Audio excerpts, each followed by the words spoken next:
On this governing body edition of the ASC Podcast with John Goehle, we discuss the requirements for governance in the ASC setting. This episode is designed to provide governing board members an overview of their responsibilities.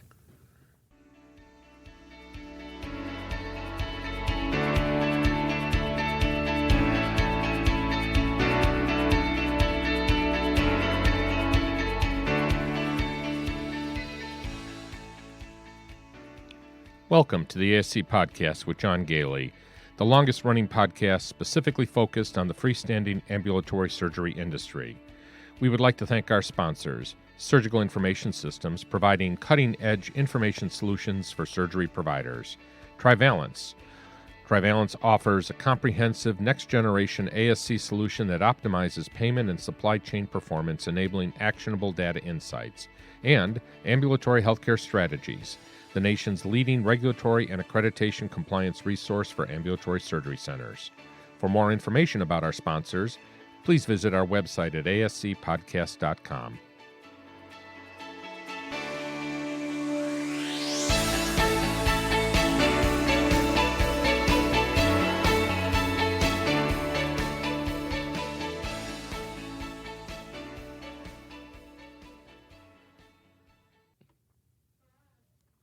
Welcome to episode 194 of the governing body edition of the ASC Podcast with John Goehle for July 20th, 2023. Recording from our studios in Spencerport, New York. This is Sue Cronkite, Chief Researcher for the ASC Podcast with John Goehle and Operations Manager for Ambulatory Healthcare Strategies. The ASC regulatory environment is extremely dynamic, and the material provided in this episode is based on information available as of the date of the recording. Now, joining me is John Goehle, the owner of Ambulatory Healthcare Strategies.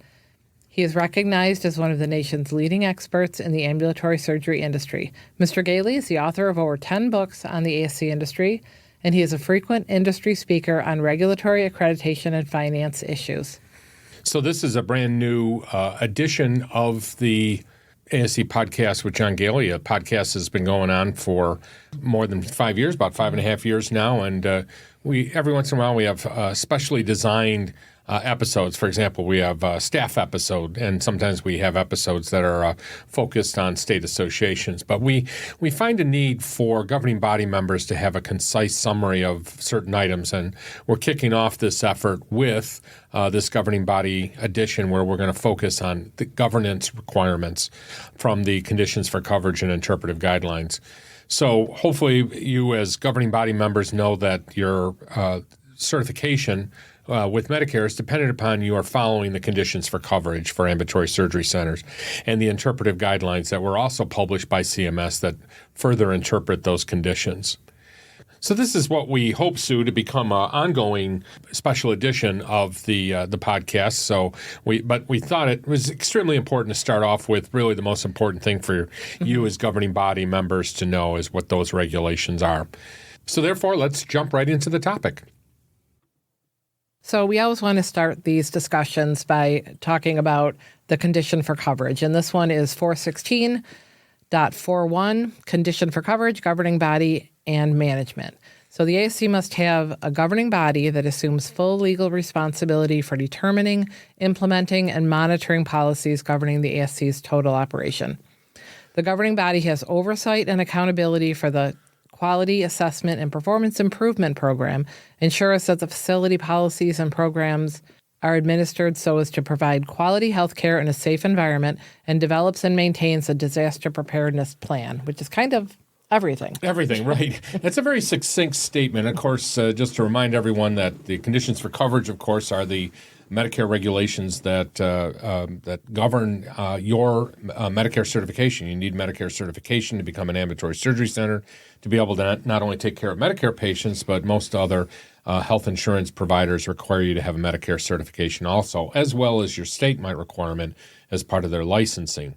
So now let's talk about the interpretive guidelines. So, of course, as we all know, the Medicare regulations or the conditions for coverage state in a very succinct way, as Sue just read, what the condition is. But the interpretive guidelines help us to delve into it deeper. They give us the information that a surveyor will be looking at when they come out to assess your compliance with the conditions for coverage. And it states that an ASC must have a designated governing body that exercises oversight for all ASC activities, and the governing body is responsible for establishing those ASC policies, making sure that the policies are implemented, and monitoring internal compliance with the ASC's policies, as well as assessing those policies periodically to determine whether they need revision.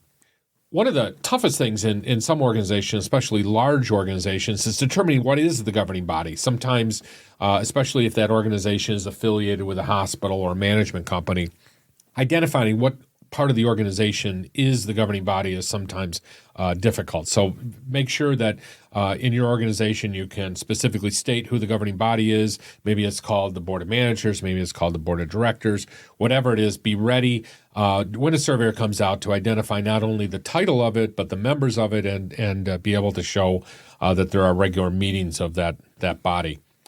And the regulation particularly stresses the responsibility of the governing body for various aspects of the operation, including the direct oversight of the ASC's Quality Assessment and Performance Program, better known as the QAPI program, the quality of the ASC's healthcare services, the safety of the ASC's environment, and the development and maintenance of a disaster preparedness plan. And remember that in the case of an ASC that has only one owner, that individual is actually the governing body. So you might not call them that, but they are the governing body, and you still probably should have minutes there that reflect the activities there. I know he's only meeting, or he or she is only meeting with themselves, but still you want to have a set of records that documents the work that's going on. And although the governing body may delegate the day-to-day responsibilities for operations to an administrative, medical, or other personnel, such as your administrator, director of nursing, medical director, ultimately the ASC's governing body retains the ultimate responsibility for all of the operations and the quality of the services. And I think the best way that a surveyor can determine that the organization is fulfilling the governing body responsibilities is by reading the minutes. And take a very hard look at your minutes and look through it and make sure that all of those things that we're talking about, all of those things that are mentioned in that conditions for coverage are discussed as part of your regular governing body meetings. And often I, as a surveyor, when I come out, I'll find that the governing body meetings might be one or two paragraphs and they're only talking about financial things. There's no mention of quality. There's no mention of disaster preparedness. There's no discussion of the activities of the administrator or the nurse manager, et cetera. Sometimes we find even the nurse manager doesn't even attend the governing body meetings, which I can understand. Maybe it's not always the case, but that there should be somebody representing the nursing staff during those board meetings. Or can they attend part of it? Do you suggest ever breaking up not breaking it up, having it all at once, but maybe certain people attend certain parts of it? That's right. And that's very common that they might be there for the beginning of the meeting, and then when they start talking about finances, for example, maybe you dismiss the director of nursing and you bring in the business office manager or whatever. One thing that's important is remember your delegations of the governing body's authority must be in writing, and it needs to be reflected in the governing body minutes too.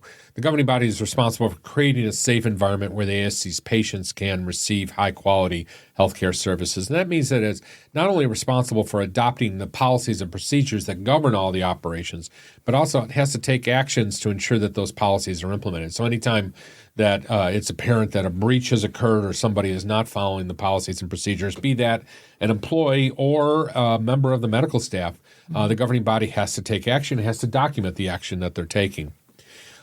Through its direct oversight and accountability of the ASC's QAPI program, it's expected that the ASC is better able to improve care being furnished to the patients. So one thing that I've always emphasized when I'm doing a survey of an organization is that if condition level citations or deficiencies are found related to multiple conditions for coverage, other conditions for coverage in the ASC, the result is often that, especially if it has to do with quality healthcare or the safe environment, then likely you're going to see a citation in the governing body. So a lot of problems in other chapters, if you're in a HHHC or other areas, if you're CMS or Joint Commission or the other accrediting organizations, you're likely to see citations also in the governing body section. So let's talk a little bit about what surveyors are going to be looking for during a survey. So these are the types of things that you're going to likely have occur when a surveyor shows up. The surveyor is going to ask the ASC for information about its governing body. If there's questions about who constitutes the ASC's governing body, it may help to review the information that the ASC reported on the 855B application. So you need to make sure that 855B application and the PACOS online computer information is up to date. And that will help you identify who the individuals with ownership interest are and who has or manages the control of the ASC. They're also going to ask at the ASC how frequently the governing body meets and what are the typical items that are included in the meeting agendas. And they're going to look to see those agendas as well as the minutes from those meetings. And then they want to know who the governing body has delegated operational responsibilities to. Who are the managers of the organization, such as the administrator, the nurse manager, the director of nursing, or the medical director, et cetera. And we really recommend, and some accreditation organizations require you to make those appointments or to renew those appointments on a regular basis, such as annually. They're also going to want to look at the organizational chart of the ASC to determine who performs the various functions, including the human resources function, medical staff, credentialing, and granting of privileges, who is in charge of managing the surgical services, the nursing services, pharmaceutical services, the laboratory, or even if you have a laboratory waiver, you're going to have somebody that's responsible for overseeing the laboratory waiver. Radiologic services, who's managing the ASC's physical plant, who's responsible for medical records, be they EMR or physical records, who's in charge of infection control, who's in charge of the quality assurance and performance improvement program. And of course, the best way to identify all of this information is by looking at the minutes of the governing body for evidence of all of these activities. So make sure that there's a lot of information in those minutes about it. I also encourage you to make sure that the minutes reflect all of that information related to the conditions for coverage and interpretive guidelines as the first part of the meeting, because that shows the importance that the governing body places on overseeing all of those functions. Often I'll go in and read minutes, and the first conversation is about how much money they made during the quarter. That doesn't really set the right tone for a surveyor when they're looking at it. So just move the agenda around so everybody talks about the quality improvement program, safety program, emergency preparedness. All of those things should be discussed before you get into a discussion about finances. So again, the governing body minutes are a critical part of a survey, a critical part of documenting what the activities of the governing body are. And frankly, if you have a lawsuit, those governing body minutes are going to be an important part of the conversations that you have with your attorney and might also be brought up in court. So be very careful about how you write them. Now, the conditions for coverage are also very specific about the governing body responsibilities related to the quality improvement program. And that's actually in 416.43E. Sue, do you want to mention those? The governing body must ensure that the QAPI program is defined, implemented, and maintained by the ASC, that it addresses the ASC's priorities, and that all improvements are evaluated for their effectiveness, specifies data collection methods, frequency, and details, that it clearly establishes its expectations for safety, and that it adequately allocates sufficient time, staff, information systems, and training to implement the QAPI program. So again, very important that the governing body minutes reflect these activities. You don't want to just make a statement, the governing body reviewed the quality improvement minutes and approved all the actions. That's not enough. You're going to have a deep discussion about what's going on in the quality improvement program. And as Sue mentioned, in the actual conditions for coverage, there's some very specific areas. And again, the interpretive guidelines provide a lot of information about this. So an ongoing successful quality improvement program requires the support and direction of the ASC's leadership, meaning the governing body. And this regulation makes clear that the CMS expectations for the governing body must assume responsibility for all aspects of the design and implementation of every phase of the quality improvement program. The governing body must assure that the ASC's program is defined in writing. For example, in the minutes of a meeting where the governing body established the program, you're going to want to see that approval of the program. And that should be updated or must be updated every year. they're going to want to make sure that that there's actual evidence that the quality improvement program has been implemented and that the governing body has overseen it or reviewing the activities of that governing body, and again, reflected in the minutes. So you're going to want to see written evidence of that implementation as well as evidence and knowledge of the program by the ASC staff. And, during a survey, if I am reviewing or going through the organization, somebody points out a governing body member, I'm probably going to ask that governing body member about their knowledge of the conditions for coverage and their responsibilities. And they want to make sure that this is an ongoing program. Sue, this is an ongoing issue that we have sometimes when people come and hire us. We have one particular client that we're never very happy with because they come back to us every 3 years and make us, probably about 6 months before each survey, and they have a rough time. They never really have a great survey because it's very evident to the surveyors that this is not an ongoing program. That they really just kind of ramp it up as they get closer to the survey, and the rest of the time they're not fully engaged.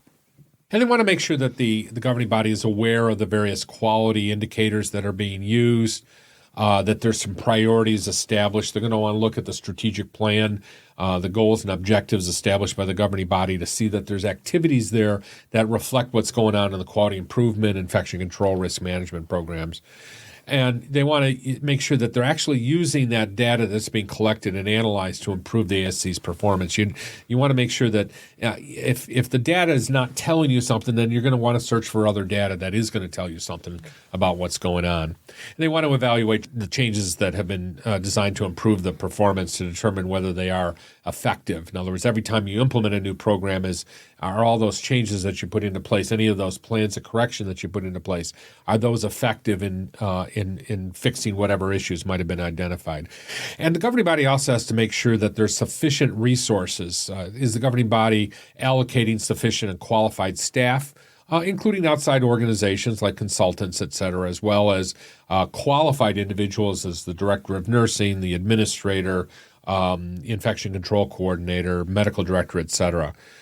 And that those individuals have sufficient time, that they are not totally engaged in other activities and don't have the time to be able to do this. And Sue, you and I well know that this is not this is a time-consuming process here. There's a lot of information that has to be gathered. There's a lot of analysis that has to be done. I've heard doctors say to me, "Oh, this is something you can probably do in 2 or 3 hours a week." I would argue, and I think we all agree, that it's probably about 20 hours a week minimum to be able to maintain a good quality improvement program.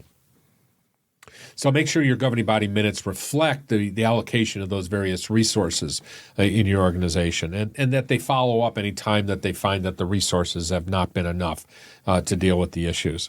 So what are surveyors going to be looking for when it comes to the quality improvement program? Well, they're going to want to look at the quality improvement program to make sure it includes all of the essential elements that we just discussed. They're going to want to talk to the leadership to explain how the governing body is involved in the quality improvement program. What is how is that information moved up to the governing body, and what does the governing body do to make sure the quality improvement program is indeed effective? Is there evidence of the governing body review of the elements of the quality improvement program? And that would, of course, be in the meeting minutes.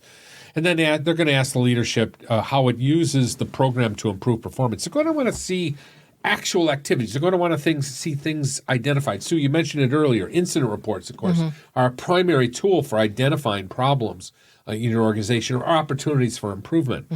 And if you're not getting any incident reports, if you're not identifying any particular issues, then there's always going to be something. There's always going to be an area for improvement. If you're not identifying areas for improvement, then your quality improvement program really is not up to snuff. And you definitely want to make sure your governing body knows that this could be a particular issue and ask them for some guidance as to how they would like to see it improved. Or if you're identifying those opportunities for improvement, but you're not noting what improvements you're going to make, then that's an issue too. You have to actually take steps after you have an incident report. Right, exactly. And it's got to be well documented. Closing the loop. It's a phrase that we use quite a bit in our training programs. How do we close the loop? We identify a problem. What did we do about it? Did we change a policy? Did we change a protocol? Did we retrain our staff? Did we have to discipline somebody who was not performing appropriately or not following the policies and procedures? Let's talk a little bit about governing body meetings. First of all, the regulations do state that the governing body has to meet at least once a year. But I can guarantee you're going to be cited if the governing body is only meeting once a year, because there's no way that they can carry out all of the responsibilities, including the credentialing and privileges of providers.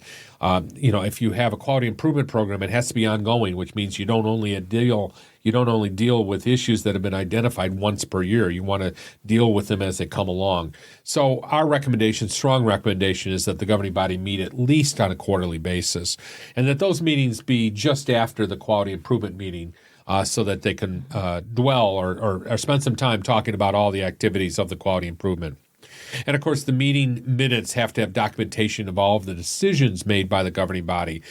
I'm always very critical about organizations that have a administrative assistant write up the minutes of the governing body. Those individuals just don't have the knowledge of the requirements of governing body minutes to be able to do that. So that's really a responsibility of the administrator, the director of nursing, or somebody on the governing body. You're also going to want to have a discussion during those governing body minutes about the progress of your goals and objectives and the establishment of goals and objectives in a strategic plan.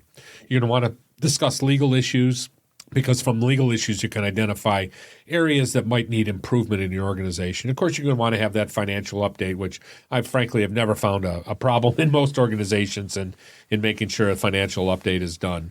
You're also going to want to review all the contracts at the governing body meeting and approve any of those that have been executed during between the last meeting and now. You also want to evaluate those contracts on a regular basis for compliance with regulations, and make sure that those organizations that you are contracting with continue to maintain compliance. And if they don't, then you're going to probably have to look into replacing them. You also want to make sure that you have various resources to remain compliant available. Make sure that the staff has availability of training on the various aspects of complying with the regulations.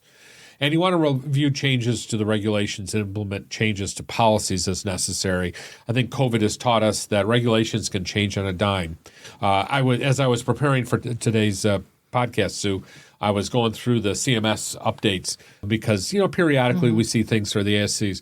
And the poor nursing home industry has 12 updates that were posted at the end of March. That just shows how, there's a lot of updates that the nursing home industry is going to have to do. So we're off the hook right now in not having anything in the last couple of weeks. But those are the things that we do try to update you on in the podcast here, so that you're always up to date on the latest regulatory changes. But you need to have resources to be able to identify those changes and make policy changes, protocol changes, et cetera, when those things occur. Also, during the governing body meeting, of course, you want to have a specific section where you review the quality improvement, the risk management, and incident reporting in your organization. You want to make sure that the administrators that implemented the quality improvement program appropriately and following through on things. You want to address any safety issues such as OSHA or bloodborne pathogens. You're going to want to review the quality improvement program and the infection control program and the safety program at least on an annual basis. You're going to want to have some documentation of the governing body minutes of the review of the status of the facilities and the equipment. Of course, you're going to want to make appointments for all of those individuals we talked about earlier. Anytime that you're giving responsibility to another individual, such as the director of nursing, the administrator, the medical director, that's going to have to be in an appointment. And usually that should be done on an annual basis. Most accreditation organizations require that now. And of course, one of the big responsibilities is the approval of privileges for the providers that are providing services at your organization. And, of course, anytime policies and procedures are changed, the governing body is the only part of the organization that can approve those policies and procedures. So that was a very quick, I think I talked very fast there, conversation about the governing body responsibilities. So we hope that this has been useful as an introduction. If you would like more in-depth information to keep informed about all aspects of ASCs, visit our website at ascpodcast.com and look up any of our 194 episodes as we discuss various ASC issues in more depth. The website also contains information about our many educational and hopefully entertaining conferences on all aspects of running an ASC. And that's it for this episode. We hope that you will subscribe to our podcast and spread the word to your colleagues. It's been a long day, and the surveyor's just left, and you are exhausted. and looking at the list of items that you have to address. You wonder, how can I deal with this and still take care of my patients? More importantly, you wonder, how can I ever keep up with all of the regulations, standards, and accreditation requirements? How can I always be prepared for a survey and reduce my stress levels? Well, that's what Ambulatory Healthcare Strategies does, day in, day out. We become your outsourced regulatory and accreditation resource. We can maintain your policy manual, develop your education programs, help out with fire and disaster drills, do your risk assessments, oversee your quality improvement activities, help run your quality improvement meetings and governing body meetings, and we can even prepare your monthly or quarterly financial statements and help you figure out where you are financially. We are a retainer-based service. We don't take ownership. We don't charge based on your revenue. We have one fixed monthly fee, and we can tailor your services to your exact needs. So whether you're looking for help getting over a survey, preparing for a survey, or looking for a long-term relationship to assist you with your ongoing regulatory and/or financial needs, please give us a call at 585-594-1167 or email us at info@ahstrategies.com. That is info@ah-strategies.com, or visit our website at ah-strategies.com. This episode of the ASC Podcast with John Goehle is sponsored by Surgical Information Systems, Trivalence, and Ambulatory Healthcare Strategies. Surgical Information Systems provides cutting-edge information solutions for surgery providers. Trivalence offers a comprehensive next-generation ASC solution that optimizes payment and supply chain performance, enabling actionable insights. Ambulatory Healthcare Strategies is the nation's leading regulatory and accreditation compliance resource for ambulatory surgery centers. For more information about our sponsors, visit our website at ascpodcast.com. This podcast is an educational and operational tool and is not intended to be a comprehensive resource for all rules, regulations, and standards that an ambulatory surgery center must meet. The advice provided should not be considered as, nor does it constitute, legal advice or opinion. When reviewing specific situations involving legal and regulatory issues, attorneys and other professionals should be consulted. This has been a production of Eden Group Development. All rights are reserved. If you are interested in advertising or sponsoring the ASC Podcast with John Goehle, please email us at info@ascpodcast.com. We would love to hear your questions and comments. Please email us at comments@ascpodcast.com.